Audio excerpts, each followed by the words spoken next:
আবারও অস্ট্রেলিয়ার ক্রিকেটে শোকের ছায়া। ফিল হিউজের মৃত্যুর 10 বছর পর এবার বাউন্সারে প্রাণ হারালেন মেলবোর্নের 17 বছরের কিশোর বেন অস্টিন।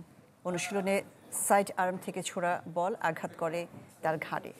2 দিন আইসিইউতে থাকার পর শেষ নিঃশ্বাস ত্যাগ করেন ফান্ট্রি গালি ক্রিকেট ক্লাবের এই কিশোর।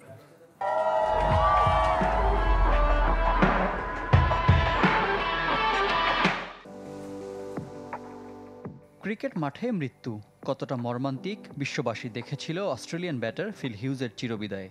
10 বছর পর আবারও সেই হৃদয় বিদারক ঘটনার সাক্ষী ক্রিকেট অস্ট্রেলিয়া। এবার বাউন্সার কেড়ে নিল মেলবোর্নের 17 বছরের টগবগ এক কিশোরের প্রাণ। বেন অস্টিন ছিলেন ফার্নট্রি গালি ক্রিকেটের তারকা। ম্যাচের আগে নেট সেশনে অনুশীলনের এক বাউন্সার কাল হলো। মূল ম্যাচ খেলার আর সুযোগ পেলেন না এ বোলার।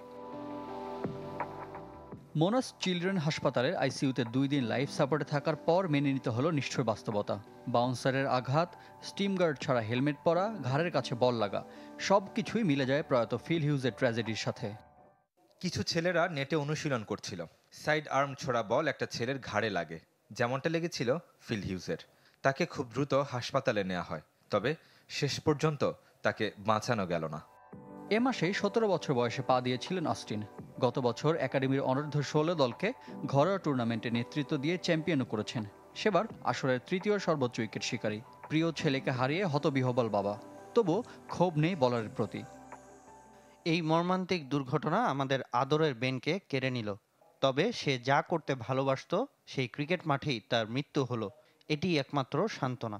ওই সময় নেটে যে দুজন বল করছিল, আমি তাদের পাশে দাঁড়াতে চাই। এই দুর্ঘটনা তাদের জীবনের দাগ কেটে গেল। তারাও তাদের পরিবারের প্রতি সহমর্মিতা। উদীয়মান ক্রিকেটারের মৃত্যুতে শোক জানিয়েছে ক্রিকেট অস্ট্রেলিয়া। কালো আর্মব্যান্ড পরে নারী বিশ্বকাপের সেমিফাইনাল খেলতে নেমেছেন বেথ মুনি, এলিসা হিলিরা। শেফিল্ড শিল্ডের ম্যাচে একইভাবে স্মরণ করা হয়েছে অস্টিনকে। রিফাত হোসেন, চ্যানেল 24।